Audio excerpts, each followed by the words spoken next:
दुनिया की नफरत सिर्फ इंसान के जिंदा रहने तक है, पर क्या मौत के बाद भी ये दूरियां खत्म होती हैं? स्वागत है आपका। मैं हूं गौरव और आज की कहानी हमें एक ऐसे ही गहरे सच से रूबरू कराएगी।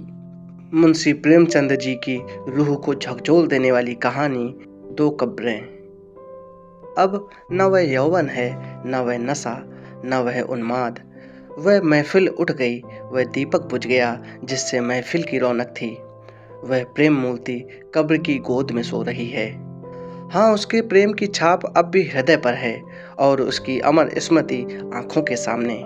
वीरांगनाओं में ऐसी वफा, ऐसा प्रेम, ऐसा व्रत दुर्लभ है और रईसों में ऐसा विवाह, ऐसा समर्पण, ऐसी भक्ति और भी दुर्लभ। कुंवर रणवीर सिंह रोज बिना नागा संध्या समय जुहरा की कब्र के दर्शन करने जाते, उसे फूलों से सजाते, आंसुओं से सींचते। 15 साल गुजर गए, एक दिन भी नागा नहीं हुआ।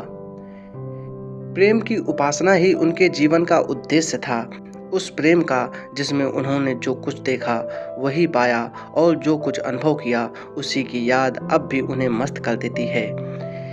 इस उपासना में सुलोचना भी उनके साथ होती, जो जुहरा का प्रसाद और कुंवर साहब की सारी अभिलाषाओं का केंद्र थी। कुंवर साहब ने 2 शादियां की थी, पर दोनों स्त्रियों में से एक भी संतान का मुंह न देख सकी। कुंवर साहब ने फिर विवाह न किया। एक दिन एक महफिल में उन्हें जुहरा के दर्शन हुए। उस निराश पति और अतृप्त युवती में ऐसा मेल मानो चिरकाल से बिछड़े हुए 2 साथी फिर मिल गए हों। जीवन का बसंत विकास संगीत और सौरभ से भरा हुआ आया, मगर अफसोस 5 वर्षों के अल्पकाल में उसका भी अंत हो गया। वह मधुर स्वप्न निराशा से भरी हुई जागृति में लीन हो गया। वह सेवा और व्रत की देवी 3 साल की सुलोचना को उनकी गोद में सौंपकर सदा के लिए सिधार गई। कुंवर साहब ने इस प्रेमोद्देश्य का इतना अनुराग से पालन किया कि देखने वालों को आश्चर्य होता था। कितने ही तो उन्हें पागल समझते थे। सुलोचना की ही नींद सोते, उसी की नींद जागते, खुद पढ़ाते, उसके साथ सैर करते, इतनी एकाग्रता के साथ जैसे कोई विधवा अपने अनाथ बच्चे को पाले। जब से वह यूनिवर्सिटी में दाखिल हुई, उसे खुद मोटर में पहुंचा आते और शाम को खुद जाकर ले आते। वह उसके माथे पर से वह कलंक धो डालना चाहते थे जो मानो विधवा ने क्रूर हाथों से लगा दिया था। धन तो उसे ना धो सका, शायद विद्या धो डाले। एक दिन शाम को कुंवर साहब जुहरा के मजार को फूलों से सजा रहे थे और सुलोचना कुछ दूर पर खड़ी अपने कुत्ते को गेंद खिला रही थी कि सहसा उसने अपने कॉलेज के प्रोफेसर डॉक्टर रामेंद्र को आते देखा। संकुचाकर मुंह फेर लिया, मानो उन्हें देखा नहीं। शंका हुई कहीं रामेंद्र इस मजार के विषय में कुछ पूछ न बैठे। यूनिवर्सिटी में दाखिल हुए उसे 1 साल हुआ। इस 1 साल में उसने प्रणय के विविधा रूपों को देख लिया था। कहीं क्रीड़ा थी, कहीं विनोद था, कहीं गुस्सा थी, कहीं लालसा थी, तो कहीं उच्छृंखला थी, किंतु कहीं वह सहृदयता न थी जो प्रेम का मूल रूप है। केवल रामेंद्र ही एक ऐसे सज्जन थे जिन्हें अपनी ओर ताकते देखकर उसके हृदय में सनसनी होने लगती थी, पर उनकी आंखों में कितनी व्यवस्था, कितनी पराजय, कितनी वेदना छिपी होती थी। रामेंद्र ने कुंवर साहब की ओर देखकर कहा, तुम्हारे बाबा इस कब्र पर क्या कर रहे हैं? सुलोचना का चेहरा कानों तक लाल हो गया। बोली, ये उनकी पुरानी आदत है। रामेंद्र, किसी महात्मा की समाधि है? सुलोचना ने इस सवाल को उड़ा देना चाहा। रामेंद्र यह तो जानते थे कि सुलोचना कुंवर साहब की दास्ता औरत की लड़की है, पर उन्हें यह ना मालूम था कि यह उसी की कब्र है और कुंवर साहब अतीत प्रेम के इतने उपासक हैं। मगर यह प्रश्न उन्होंने बहुत धीमे स्वर में न कहा था। कुंवर साहब जूते पहन रहे थे, यह प्रश्न उनके कान में पड़ गया।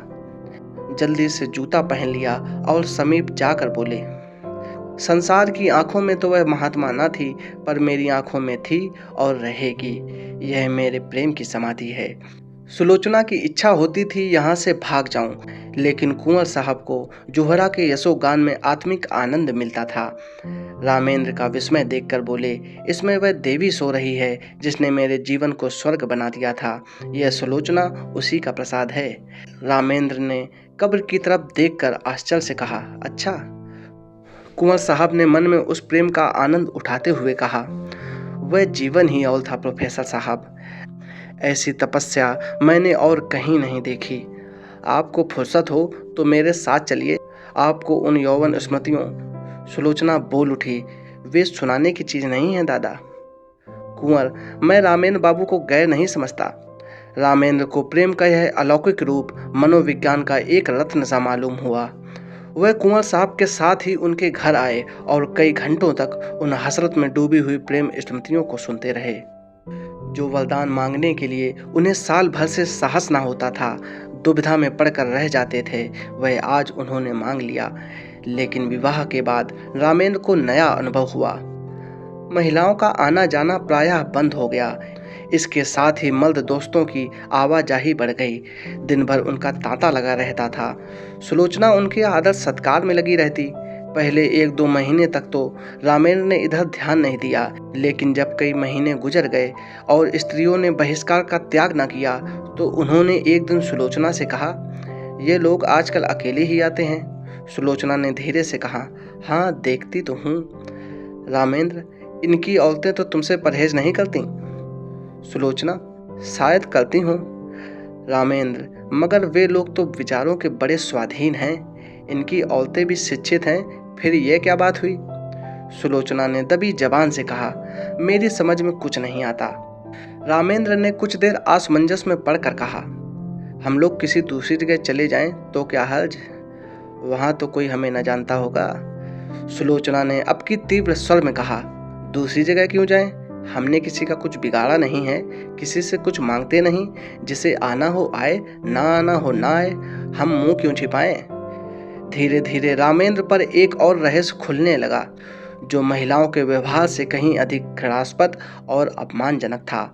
रामेंद्र को अब मालूम होने लगा कि ये महाशय जो आते हैं और घंटों बैठे सामाजिक और राजनीतिक प्रश्नों पर बहसें किया करते हैं, वास्तव में विचार विनिमय के लिए नहीं, बल्कि रूप की उपासना के लिए आते हैं। उनकी आंखें सुलोचना को खोजती रहती हैं, उनके कान उसी की बातों की ओर लगे रहते हैं। उसकी रूप माधुरी का आनंद उठाना ही उनका अभीष्ट है। यहाँ उन्हें वह संकोच नहीं होता जो किसी भले आदमी की बहू बेटी की ओर आंखें नहीं उठने देता। शायद वे सोचते हैं यहाँ उन्हें कोई रोक टोक नहीं है। कभी कभी जब रामेंद्र की अनुपस्थिति में कोई महाशय आ जाते, तो सुलोचना को बड़ी कठिन परीक्षा का सामना करना पड़ता। अपनी चितवनों से, अपने कुत्सित संकेतों से, अपनी रहस्यपूर्ण बातों से, अपनी लंबी सांसों से उसे दिखा देना चाहते थे कि हम भी तुम्हारी कृपा के भिखारी हैं। अगर रामेंद्र का तुम पर 16वां आना अधिकार है, तो थोड़ी सी दक्षिणा के अधिकारी हम भी हैं। सुलोचना उस वक्त जहर का घूंट पीकर रह जाती।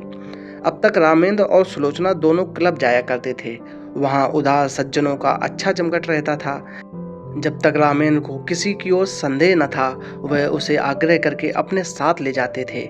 सुलोचना के पहुंचते ही यहाँ एक स्फूर्ति सी उत्पन्न हो जाती थी। जिस मेज पर सुलोचना बैठती, उसे लोग घेर लेते थे। कभी कभी सुलोचना गाती थी, उस वक्त सब के सब उन्मत्त हो जाते। क्लब में महिलाओं की संख्या अधिक न थी। मुश्किल से 5-6 लड़कियां आती थीं, मगर वे भी सुलोचना से दूर दूर रहती थीं। बल्कि अपनी भाव भंगिमाओं और कटाक्षों से वे उसे जता देना चाहती थीं कि तुम पुरुषों का दिल खुश करो, हम कुलवधुओं के पास तुम नहीं आ सकती। लेकिन जब रामेंद्र पर इस कटु सत्य का प्रकाश हुआ, तो उन्होंने क्लब जाना छोड़ दिया, मित्रों के यहाँ आना जाना भी छोड़ दिया और अपने यहाँ आने वालों की भी उपेक्षा करने लगे। वह चाहते थे कि मेरे एकांतवास में कोई विघ्न न डाले। आखिर उन्होंने बाहर आना जाना छोड़ दिया। अपने चारों ओर छल कपट का जाल सा बिछा हुआ मालूम होता था। किसी पर विश्वास न कर सकते थे, किसी से सद्व्यवहार की आशा नहीं रखते थे। वे सोचते, ऐसे धूर्त कपटी दोस्तों की आड़ में गला काटने वाले आदमियों से मिले ही क्यों। वे स्वभाव से मिलनसार आदमी थे, पक्के यारबाज। यह एकांतवास, जहाँ न कोई सैर थी, न विनोद, न कोई चहल पहल, उनके लिए कठिन कारावास से कम न था। यद्यपि कर्म और वचन से सुलोचना की दिलजोई करते रहते थे, लेकिन सुलोचना की सूक्ष्म और सशंक आंखों से अब यह बात छिपी न थी कि यह अवस्था इनके लिए दिन दिन असह्य होती जाती थी। वह दिल में सोचती, इनकी ये दशा मेरे ही कारण तो है। मैं ही तो इनके जीवन का कांटा हो गई हूँ। एक दिन उसने रामेंद्र से कहा, आजकल क्लब क्यों नहीं चलते? कई सप्ताह हुए घर से निकलते तक नहीं। रामेंद्र ने बेदिली से कहा, मेरा जी कहीं जाने को चाहता ही नहीं, अपना घर सबसे अच्छा है। सुलोचना, जी तो ऊबता ही होगा, मेरे कारण ये तपस्या क्यों करते हो? मैं तो ना जाऊंगी, उन स्त्रियों से मुझे घृणा होती है। उनमें एक भी ऐसी नहीं है जिसके दामन पर काले दाग ना हों, लेकिन सब सीता बनी फिरती हैं।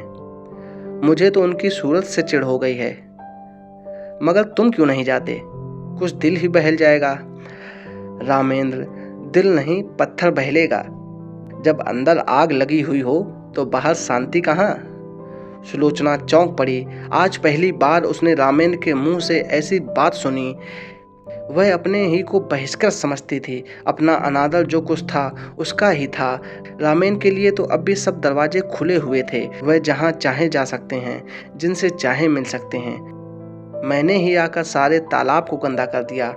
उसके मुख पर उदासी छा गई। रामेंद्र को भी तुरंत मालूम हो गया कि उनकी जबान से एक ऐसी बात निकल गई है जिसके दो अर्थ हो सकते हैं। उन्होंने फौरन बात बनाई, क्या तुम समझती हो कि हम और तुम अलग अलग हैं? हमारा और तुम्हारा जीवन एक ही है। जहाँ तुम्हारा आदर नहीं, वहाँ मैं कैसे जा सकता हूँ? मैं इन सबों के कच्चे चिट्ठे जानता हूँ। पद या उपाधि या धन से किसी की आत्मा शुद्ध नहीं हो जाती।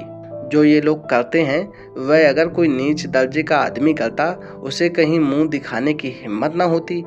मगर ये लोग अपनी सारी बुराइयां उदारतावाद के पर्दे में छिपाते हैं। इन लोगों से दूर रहना ही अच्छा है। सुलोचना का चित्त अब शांत हो गया। दूसरे साल सुलोचना की गोद में एक चांद सी बालिका का उदय हुआ। उसका नाम रखा गया शोभा। कुंवर साहब का स्वास्थ्य इन दिनों कुछ अच्छा न था। मसूरी गए हुए थे। ये खबर पाते ही रामेंद्र को ताल दिया कि जच्चा और बच्चा को लेकर यहाँ आ जाओ। लेकिन रामेंद्र इस अवसर पर जाना न चाहते थे। अपने मित्रों की सज्जनता और उदारता की अंतिम परीक्षा लेने का इससे अच्छा और कौन सा अवसर हो सकता था। सलाह हुई कि एक शानदार दावत दी जाए। प्रोग्राम में संगीत भी शामिल था। कई अच्छे अच्छे गवैये बुलाए गए। अंग्रेजी, हिंदुस्तानी, मुसलमानी सभी प्रकार के भोजनों का प्रबंध किया गया। कुंवर साहब गिरते पड़ते मसूरी से आए। उसी दिन दावत थी। नियत समय पर निमंत्रित लोग एक एक करके आने लगे। कुंवर साहब स्वयं उनका स्वागत कर रहे थे। खां साहब आए, मिर्जा साहब आए, मीर साहब आए, मगर पंडित जी और बाबूजी और लाला साहब और चौधरी साहब और कक्कड़, मेहरा और चौपड़ा, कौल और हुक्कू, श्रीवास्तव और खरे, किसी का पता न था। ये सभी लोग होटलों में सब कुछ खाते थे, अंडे और शराब उड़ाते थे। इस विषय में किसी तरह का विवेक या विचार न करते थे। फिर आज क्यों तशरीफ नहीं लाए? इसलिए नहीं कि छूत छात का विचार था, बल्कि इसलिए कि वह अपनी उपस्थिति को इस विवाह के समर्थन की सनद समझते थे। सनद यानी कि प्रमाण पत्र, और वह सनद देने की उनकी इच्छा न थी। 10 बजे रात तक कुंवर साहब फाटक पर खड़े रहे। जब उस वक्त तक कोई ना आया तो कुंवर साहब ने आकर रामेंद्र से कहा, अब लोगों का इंतजार फिजूल है। मुसलमानों को खिला दो और बाकी सामान गरीबों को दिला दो। रामेंद्र एक कुर्सी पर हतबुद्धि से बैठे हुए थे। कुंठित स्वर में बोले, जी हाँ, यही तो मैं सोच रहा हूँ। कुंवर, मैंने तो पहले ही समझ लिया था। हमारी तौहीन नहीं हुई है, खुद उन लोगों की कलई खुल गई है। रामेंद्र, खैर परीक्षा तो हो गई, कहिए तो अभी जाकर एक एक की खबर लूं। कुंवर साहब ने विस्मित होकर कहा, क्या उनके घर जाकर? रामेंद्र, जी हाँ, पूछूं कि आप लोग जो समाज सुधार का राग अलापते फिरते हैं, वह किस बल पर है? कुंवर, व्यर्थ है, जाकर आराम से लेटो। नेक और बद की सबसे बड़ी पहचान अपना दिल है। अगर हमारा दिल गवाही दे कि यह काम बुरा नहीं, तो फिर सारी दुनिया मुंह फेर ले, हमें किसी की परवाह नहीं करनी चाहिए। रामेंद्र, लेकिन मैं इन लोगों को यूं न छोड़ूंगा। एक एक की बखियां उधोड़ कर न रख दूं तो मेरा नाम रामेंद्र नहीं। यह कहकर उन्होंने पत्तल और सकोरे उठवा उठवा कर कंगालों को देना शुरू कर दिया। रामेंद्र सैर करके लौटे ही थे कि वैश्याओं का एक दल सुलोचना को बधाई देने के लिए आ पहुंचा। जोहरा की एक सगी भतीजी थी गुलनार। सुलोचना के यहाँ पहले बराबर आती जाती थी, इधर 2 साल से ना आई थी। यह उसी का बधावा था। दरवाजे पर अच्छी खासी भीड़ हो गई थी। रामेंद्र ने यह शोरगुल सुना। गुलनार ने आगे बढ़कर उन्हें सलाम किया और बोली, बाबूजी, बेटी मुबारक, बधावा लाई हूँ। रामेंद्र पर मानो लकवा सा गिर गया, सिर झुक गया और चेहरे पर कालिमा सी पुत गई। ना मुंह से बोले, ना किसी को बैठने का इशारा किया और ना ही वहां से हिले, बस मूर्तिवत खड़े रह गए। एक बाजारी औरत से नाता पैदा करने का ख्याल इतना लज्जास्पद था, इतना जघन्य कि उसके सामने सज्जनता भी मौन रह गई। इतना शिष्टाचार भी ना कर सके कि सबों को कमरे में ले जाकर बिठा तो देते। आज पहली बार ही उन्हें अपने अधःपतन का अनुभव हुआ। मित्रों की कुटिलता और महिलाओं की उपेक्षा को वह उनका अन्याय समझते थे, अपना अपमान नहीं। लेकिन यह बधावा उनकी अबाध उदारता के लिए भी भारी था। सुलोचना का जिस वातावरण में पालन पोषण हुआ था वह एक प्रतिष्ठित हिंदू कुल का वातावरण था। यह सच है कि अब भी सुलोचना नित्य जोहरा के मजार की परिक्रमा करने जाती थी, मगर जोहरा अब एक पवित्र स्मृति थी। दुनिया की मलिनताओं और कलुषताओं से रहित गुलनार से नातेदारी और परस्पर का निभाव दूसरी बात थी। जो लोग तस्वीरों के सामने सिर झुकाते हैं, उन पर फूल चढ़ाते हैं, वे भी तो मूर्ति पूजा की निंदा करते हैं। एक स्पष्ट है तो दूसरा सांकेतिक, एक प्रत्यक्ष है तो दूसरा आंखों से छिपा हुआ। सुलोचना अपने कमरे में चिक की आड़ में खड़ी रामेंद्र का असमंजस और क्षोभ देख रही थी।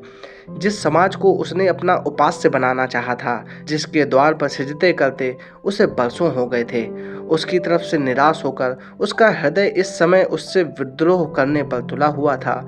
उसके जी में तो आता था कि गुलनार को बुलाकर गले लगा लूं। जो लोग मेरी बात भी नहीं पूछते, उनकी खुशामद क्यों करूं? ये बेचारियां इतनी दूर से आई हैं, मुझे अपना ही समझकर तो आई हैं। उनके दिल में प्रेम तो है, ये मेरे दुख सुख में शरीक होने को तैयार तो हैं। आखिर रामेंद्र ने सिर उठाया और शुष्क मुस्कान के साथ गुलनार से बोले, आइए, आप लोग अंदर तो चलिए। यह कहकर वह आगे आगे रास्ता दिखाते हुए दीवान खाने की ओर चले कि सहसा महरी निकली और गुलनार के हाथ में एक पुर्जा देकर चली गई। गुलनार ने वह पुर्जा लेकर देखा और उसे रामेंद्र के हाथ में देकर वहीं खड़ी हो गई। रामेंद्र ने पुर्जा देखा, लिखा था, बहन गुलनार, तुम यहाँ नाहक आई हो। हम लोग यूं ही बदनाम हो रहे हैं, अब और बदनाम मत करो। बधावा वापस ले जाओ। कभी मिलने का जी चाहा, रात को आना और अकेली आना। मेरा जी तुमसे गले लिपट कर रोने के लिए तड़प रहा है, मगर मजबूर हूँ। रामेंद्र ने पुर्जा फाड़ कर फेंक दिया और उद्दंड होकर बोले, इन्हें लिखने दो, मैं किसी से नहीं डरता, अंदर आओ। गुलनार ने एक कदम पीछे फिर कर कहा, नहीं बाबूजी, अब हमें आज्ञा दीजिए। रामेंद्र, 1 मिनट तो बैठो। गुलनार, जी नहीं, 1 सेकेंड भी नहीं। गुलनार के चले जाने के बाद रामेंद्र अपने कमरे में जा बैठे। जैसी पराजय उन्हें आज हुई वैसे पहले कभी न हुई थी। वह आत्माभिमान, वह सच्चा क्रोध जो अन्याय के ज्ञान से पैदा होता है, लुप्त हो गया था। उसकी जगह लज्जा थी और ग्लानि भी। इसे बधावे की क्यों सूझ गई? यूं तो कभी आती जाती ना थी, आज न जाने कहां से फट पड़ी। कुंवर साहब होंगे इतने उदार, उन्होंने जोहरा के नातेदारों से भाईचारा का निभाव किया होगा। मैं इतना उदार नहीं हूं। कहीं सुलोचना छिपकर इसके पास आती जाती तो नहीं? लिखा भी तो है कि मिलने का जी चाहे तो रात को आना और अकेली क्यों ना हो। खून तो वही है, मनोवृत्ति वही, विचार वही, आदर्श वही। माना कुंवर साहब के घर में पालन पोषण हुआ, मगर रक्त का प्रभाव इतनी जल्दी नहीं मिट सकता। अच्छा, दोनों बहनें मिलती होंगी तो उनमें क्या बातें होती होंगी? इतिहास या नीति की चर्चा तो हो नहीं सकती, वही निर्लज्जता की बातें होती होंगी। गुलनार अपना वृत्तांत कहती होगी, उस बाजार के खरीदारों और दुकानदारों के गुण दोषों पर बहस होती होगी। यह तो हो नहीं सकता कि गुलनार इसके पास आते ही अपने को भूल जाए और कोई भद्दी, अनर्गल और कलुषित बातें न करे। एक क्षण में उनके विचारों ने पलटा खाया। मगर आदमी बिना किसी से मिले जुले रह भी तो नहीं सकता। यह भी तो एक तरह की भूख है। भूख में अगर शुद्ध भोजन ना मिले तो आदमी झूठा खाने से भी परहेज नहीं करता। अगर इन लोगों ने सुलोचना को अपनाया होता, उसका यूं बहिष्कार न करते, तो उसे क्यों ऐसे प्राणियों से मिलने की इच्छा होती। उसका कोई दोष नहीं, यह सारा दोष परिस्थितियों का है जो हमारे अतीत की याद दिलाती रहती है। रामेंद्र इन्हीं विचारों में पड़े हुए थे कि कुंवर साहब आ पहुंचे और कटु स्वर में बोले, मैंने सुना गुलनार अभी बधावा लाई थी, तुमने उसे लौटा दिया। रामेंद्र का विरोध सजीव हो उठा। बोले, मैंने तो नहीं लौटाया, सुलोचना ने लौटाया है, पर मेरे ख्याल में अच्छा किया। कुंवर, तो यह कहो तुम्हारा इशारा था। तुमने इन पतितों को अपनी ओर खींचने का कितना अच्छा अवसर हाथ से खो दिया है। सुलोचना को देखकर जो कुछ असर पड़ा वह तुमने तो मिटा दिया। बहुत संभव था कि एक प्रतिष्ठित आदमी से नाता रखने का अभिमान उसके जीवन में एक नए युग का आरंभ करता, मगर तुमने इन बातों पर जरा भी ध्यान न दिया। रामेंद्र ने कोई जवाब न दिया। कुंवर साहब जरा उत्तेजित होकर बोले, आप लोग यह क्यों भूल जाते हैं कि हर एक बुराई मजबूरी से होती है। चोर इसलिए चोरी नहीं करता कि चोरी में उसे विशेष आनंद आता है, बल्कि केवल इसीलिए कि जरूरत उसे मजबूर कर देती है। हाँ, वह जरूरत वास्तविक है या काल्पनिक, इसमें मतभेद हो सकता है। स्त्री के मैके जाते समय कोई गहना बनवाना एक आदमी के लिए जरूरी हो सकता है, दूसरे के लिए बिल्कुल गैर जरूरी। क्षुधा से व्यथित होकर एक आदमी अपना ईमान खो सकता है, दूसरा मर जाएगा पर किसी के सामने हाथ न फैलाएगा। पर प्रकृति का यह नियम आप जैसे विद्वानों को न भूलना चाहिए कि जीवन लालसा प्राणी मात्र में व्यापक है। जिंदा रहने के लिए आदमी सब कुछ कर सकता है। जिंदा रहना जितना ही कठिन होगा, बुराइयां भी उसी मात्रा में बढ़ेंगी। जितना ही आसान होगा, उतनी ही बुराइयां कम होगी। हमारा यह पहला सिद्धांत होना चाहिए कि जिंदा रहना हर एक के लिए सुलभ हो। रामेंद्र बाबू, आपने इस वक्त इन लोगों के साथ वही व्यवहार किया जो दूसरे आपके साथ कर रहे हैं और जिससे आप बहुत दुखी हैं। रामेंद्र ने इस लंबे व्याख्यान को इस तरह सुना जैसे कोई पागल बक रहा हो। इस तरह की दलीलों का वह खुद कितनी ही बार समर्थन कर चुके थे, पर दलीलों से व्यथित अंग की पीड़ा शांत नहीं होती। पतित स्त्रियों का नातेदार की हैसियत से द्वार पर आना इतना अपमानजनक था कि रामेंद्र किसी दलील से पराभूत होकर उसे भूल न सकते थे। बोले, मैं ऐसे प्राणियों से कोई संबंध नहीं रखता। यह विष अपने घर में नहीं फैलाना चाहता। सहसा सुलोचना भी कमरे में आ गई। प्रसव काल का असर अभी बाकी था, पर उत्तेजना ने चेहरे को आरक्त कर रखा था। रामेंद्र सुलोचना को देखकर तेज हो गए। वह उसे जता देना चाहते थे कि इस विषय में मैं एक रेखा तक जा सकता हूँ, उसके आगे किसी तरह नहीं जा सकता। बोले, मैं यह कभी पसंद नहीं करूँगा कि कोई बाजारी औरत किसी भेष में मेरे घर आए। रात को अकेले या सूरत बदलकर आने से इस बुराई का असर नहीं मिट सकता। मैं समाज के दंड से नहीं डरता, इस नैतिक विष से डरता हूँ। सुलोचना अपने विचार में मर्यादा रक्षा के लिए काफी आत्मसमर्पण कर चुकी थी। उसकी आत्मा ने अभी तक उसे क्षमा न किया था। तीव्र स्वर में बोली, क्या तुम चाहते हो कि मैं इसी कैद में अकेले जान दे दूं? कोई तो हो जिससे आदमी हंसे बोले। रामेंद्र ने गर्म होकर कहा, हंसने बोलने का इतना शौक था तो मेरे साथ विवाह न करना चाहिए था। विवाह का बंधन बड़ी हद तक त्याग का बंधन है। जब तक संसार में इस विधान का राज्य है और स्त्री कुल मर्यादा की रक्षक समझी जाती है, उस वक्त तक कोई मर्द यह नहीं स्वीकारेगा कि उसकी पत्नी बुरे आचरण के प्राणियों से किसी भी प्रकार का संबंध रखे। कुंवर साहब समझ गए कि इस वाद विवाद से रामेंद्र और भी जिद पकड़ लेंगे और मुख्य विषय लुप्त हो जाएगा। इसलिए नम्र स्वर में बोले, लेकिन बेटा, यह क्यों ख्याल करते हो कि ऊंचे दर्जे की पढ़ी लिखी स्त्री दूसरे के प्रभाव में आ जाएगी? अपना प्रभाव ना डालेगी क्या? रामेंद्र, इस विषय में शिक्षा पर मेरा विश्वास नहीं। शिक्षा ऐसी कितनी बातों को मानती है जो रीति नीति और परंपरा की दृष्टि से त्याज्य है। अगर पांव फिसल जाए तो हम उसे काट कर फेंक नहीं देते, पर मैं इसके सामने सिर झुकाने को तैयार नहीं हूं। मैं स्पष्ट कह देना चाहता हूँ कि मेरे साथ रहकर पुराने संबंधों का त्याग करना पड़ेगा। इतना ही नहीं, मन को ऐसा बना लेना पड़ेगा कि ऐसे लोगों से उसे खुद घृणा हो।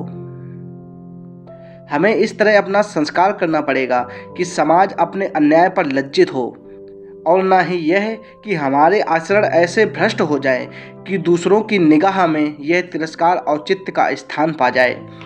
सुलोचना ने उद्यत होकर कहा, स्त्री इसके लिए मजबूर नहीं है कि वह आपकी आंखों से देखे और आपके कानों से सुने। उसे यह निश्चय करने का अधिकार है कि कौन सी चीज उसके हित की है और कौन सी नहीं। कुंवर साहब भयभीत होकर बोले, सिल्लो, तुम भूली जाती हो कि बातचीत में हमेशा मुलायम शब्दों का व्यवहार करना चाहिए। हम झगड़ा नहीं कर रहे हैं, केवल एक प्रश्न पर अपने अपने विचार प्रकट कर रहे हैं।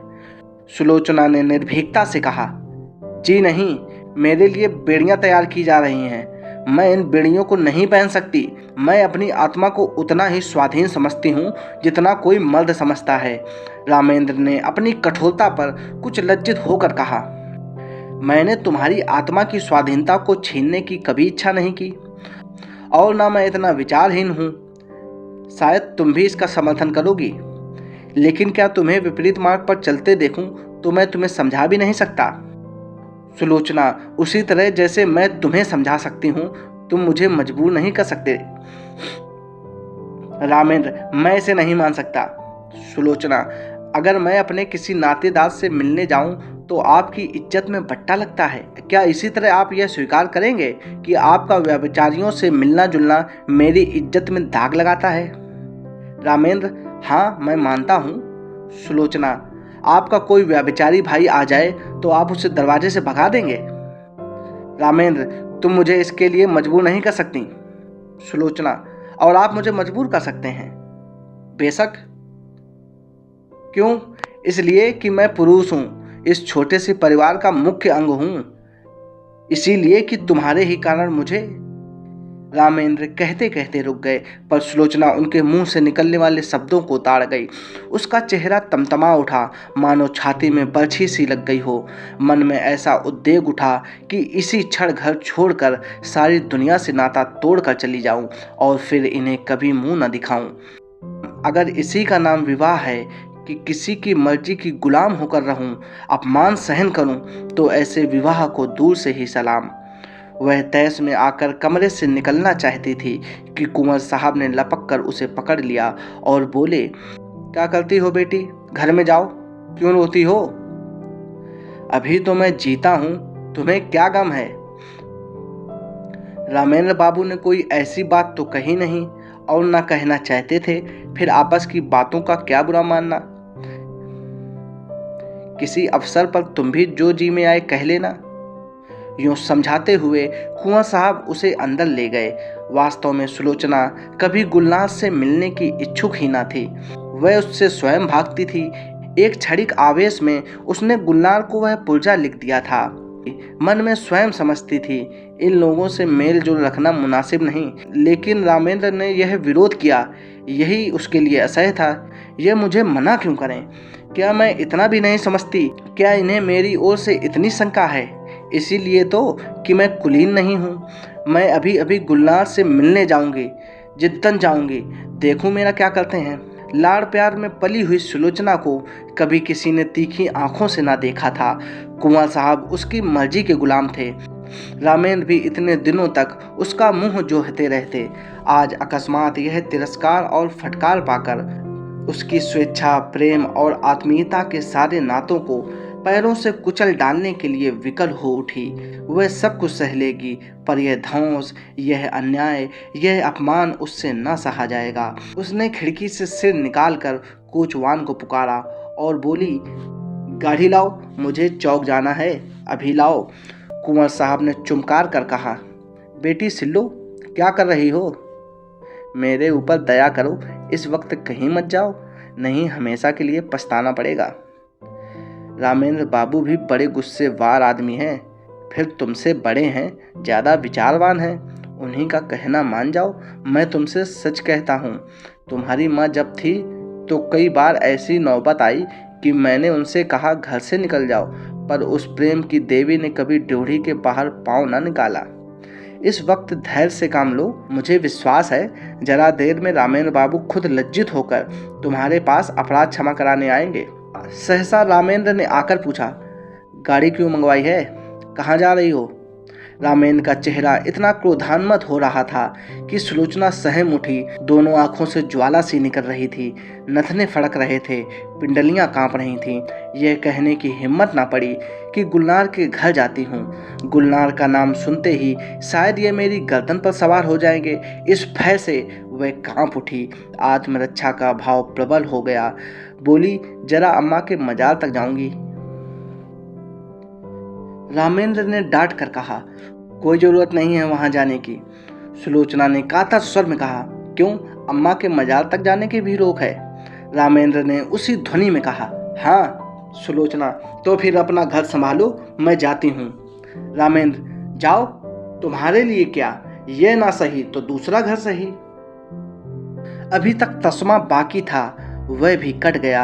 यूं शायद सुलोचना वहां से कुंवर साहब के बंगले पर जाती, 2-4 दिन रूठी रहती, फिर रामेंद्र उसे मना लाते और मामला तय हो जाता। लेकिन इस चोट ने समझौते और संधि की जड़ काट दी। सुलोचना दरवाजे तक पहुंची थी, वहीं चित्रलिखित सी खड़ी रह गई, मानो किसी ऋषि के श्राप ने उसके प्राण खींच लिए हों। वहीं बैठ गई, न कुछ बोल सकी और न ही कुछ सोच सकी। जिसके सर पर बिजली गिर पड़ी हो वह क्या सोचे, क्या रोए और क्या ही बोले। रामेंद्र के वे शब्द बिजली से कहीं अधिक घातक थे। सुलोचना कब तक वहां बैठी रही, उसे कुछ खबर न थी। जब उसे होश आया तो घर में सन्नाटा छाया हुआ था। घड़ी की तरफ आंख उठी, 1 बज रहा था। सामने आराम कुर्सी पर कुंवर साहब नवजात शिशु को गोद में लिए सो गए थे। सुलोचना ने उठकर बरामदे में झांका। रामेंद्र अपने पलंग पर लेटे हुए थे। उसके जी में आया इसी वक्त इन्हीं के सामने जाकर कलेजे में छुरी मार लूं और इन्हीं के सामने तड़प तड़प कर मर जाऊं। वह घातक शब्द याद आ गए। इनके मुंह से ऐसे शब्द निकले ही क्यों? इतने चतुर, इतने उदार और इतने विचारशील होकर भी ये जुबान पर ऐसे शब्द क्यों ला सके? उसका सारा सतीत्व भारतीय आदर्शों की गोद में पली हुई भूमि पर आसक्त पड़ी हुई अपनी दीनता पर रो रहा था। वह सोच रही थी, अगर मेरे नाम पर यह दाग न होता, मैं भी कुलीन होती, तो क्या यह शब्द इनके मुंह से निकल सकते थे? लेकिन मैं बदनाम हूँ, दलित हूँ, त्याज्य हूँ, मुझे सब कुछ कहा जा सकता है। उफ, इतना कठोर हृदय! क्या वह किसी दशा में भी रामेंद्र पर इतना कठोर प्रहार कर सकती थी? बरामदे में बिजली की रोशनी थी। रामेंद्र के मुख पर क्षोभ या ग्लानि का नाम भी न था। क्रोध की कठोरता अब तक उसके मुख को विकृत किए हुई थी। शायद इन आंखों में आंसू देखकर अब भी सुलोचना के आहत हृदय को तस्कीन होती, लेकिन वहां तो अभी तक तलवार खिंची हुई थी। उसकी आंखों में सारा संसार सूना हो गया। सुलोचना फिर अपने कमरे में आई। कुंवर साहब की आंखें अब भी बंद थीं। इन चंद घंटों में ही उनका तेजस्वी मुख कांतिहीन हो गया था। गालों पर आंसुओं की रेखाएं सूख गई थीं। सुलोचना ने उनके पैरों के पास बैठकर सच्ची भक्ति के आंसू बहाए। हाय मुझ अभागिनी के लिए! इन्होंने कौन कौन से कष्ट नहीं झेले, कौन कौन से अपमान नहीं सहे। अपना सारा जीवन ही मुझ पर अर्पण कर दिया और उसका यह हृदय विदारक अंत। सुलोचना ने फिर बच्ची को देखा, मगर उसका गुलाब सा विकसित मुंह देखकर भी उसके हृदय में ममता की तरंग न उठी। उसने उसकी तरफ से मुंह फेर लिया। यही वह अपमान की मूर्तिमान वेदना है जो इतने दिनों मुझे भोगनी पड़ी। मैं इसके लिए क्यों अपने प्राण संकट में डालूं?